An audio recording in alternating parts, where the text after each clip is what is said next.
Parang sindikato ito eh. Organized crime to. You need to determine yung mga personality. Alam mo, Admar, the Office of the President has billions in confidential expenses, yung confidential funds.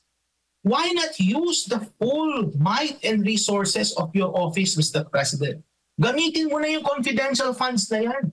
You have the intelligence apparatus with you. Why not use all of these resources to finally bring a solution to this problem? And also to clear the Marcos name of this mess. Umalis ka sa pwesto sa 2028, Mr. President, na kayo po nakapagbigay na at least o nagsimula man lang ng pagbabago in terms of sa ating bansa. Napakarami niyo pong resources, Mr. President. Why not use those? Naalala ko tuloy yung na-discuss na rin natin na noong panahon ng kampanya kung saan kabilang sa mga panukala o ipapanukala kung pala rin na maging senador si Pastor Apollo C. Quiboloy, yung Truth Commission na involved dito yung iba't ibang mga experts mula sa iba't ibang mga sektor, mapanasa gobyerno man, mga nasa judiciary, maging yung sa private sector para talaga magiging patas at independent pa ito. Pero sad to say, ang EO number 1 ng presidente, kakaupo pa lang nito, is yung pagbuwag po ng PACC. Doon pa lang ba, parang senyales na ba yun na parang hindi seryoso pagdating po sa transparency, pagdating po sa paglaban sa graft and corruption yung gobyerno?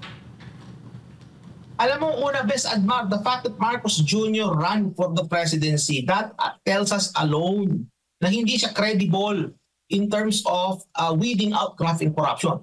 Bakit? Because he's a Marcos. Alam naman natin that their family has a very, very long history of graft and corruption. Yung pamilya nila, sama nila, kay Marcos Sr.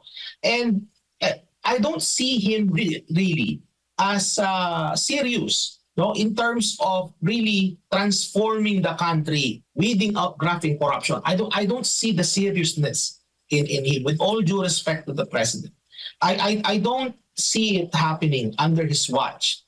Simply because napakarami ng indicators, Admar, nabanggit mo ngayon yun, unang-una, it was quite telling na binuwag yun, EO number 1, yung presidential office on corruption. I forgot what it was exactly called, but the thing is that was already telling as to what this government is all about. And worse, alam mo, Admar, corruption has become worse under his watch. Kumbaga dati, alam naman natin, nabanggit na rin ni VP Sara to na yung may corruption na talaga sa flood control. May corruption na dyan. 90s pa lang, alam ko first hand may corruption dyan eh.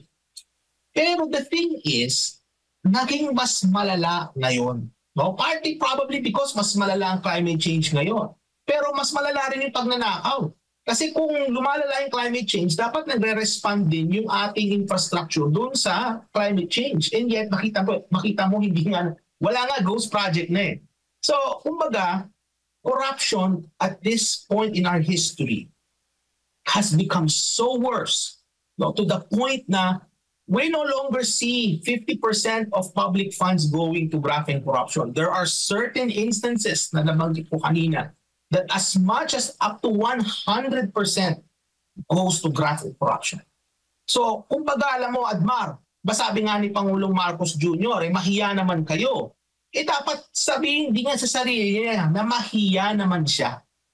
Dapat, sabi nga sa wikang Ingles, heads will roll. At dapat merong managot dito sa flood control mess na ito. At hindi lang ito mga district engineer, hindi lang ito dapat mga tao ng DPWH at mga contractors. Kasi sa ngayon nakikita ko, alam mo, Admar, pinag-iinitan yung mga contractors at mga district engineer.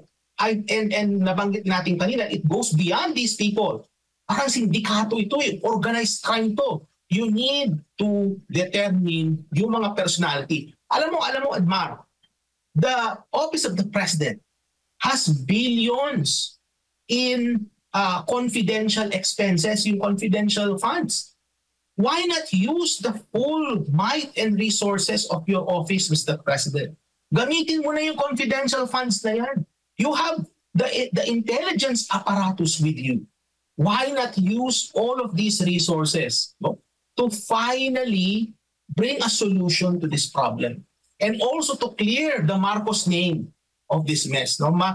Umalis ka sa pwesto sa 2028, Mr. President, na kayo po nakapagbigay na at least o nagsimula man lang ng pagbabago in terms of sa ating bansa. Napakarami niyo pong resources, Mr. President. Why not use those? Opo, and dito po sa mga ghost projects, mga missing projects, hindi tapos, substandard, malaki ba ang nawawala dyan sa ekonomiya po natin? Kasi meron ding mga komento, yung iba pang mga ekonomista rin, na parang hindi sila, parang walang gaanong epekto. Kasi considering matagal na itong issue ng korupsyon sa ating gobyerno. So kumbaga parang hindi na dapat tayo mabigla doon sa takbo ng ating ekonomiya na may kasamang korupsyon po, Doc.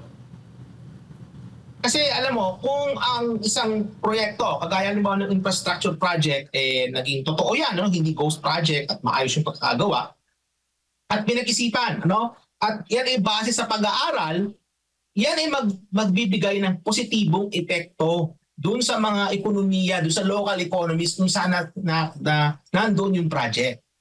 Pero kung ito ay ghost project, hindi lang ito negatibo doon sa locality, pero negatibo din ito sa pangkalahatang ekonomiya kasi nabanggit nga natin kanina na because of the tight fiscal space that the government is facing right now, much of the funds that they are using to finance these projects come from borrowing. And we know that borrowing is not free. They have to pay interest. In fact, at some point, no, alam mo, Admar, napakalaki na ng interest payments na binabayaran natin, ano? In fact, may datos kahapon sa sa DBCC na kung saan pinakita nila na yung tinatawag nating debt service to expenditure percentage natin is 41.2%.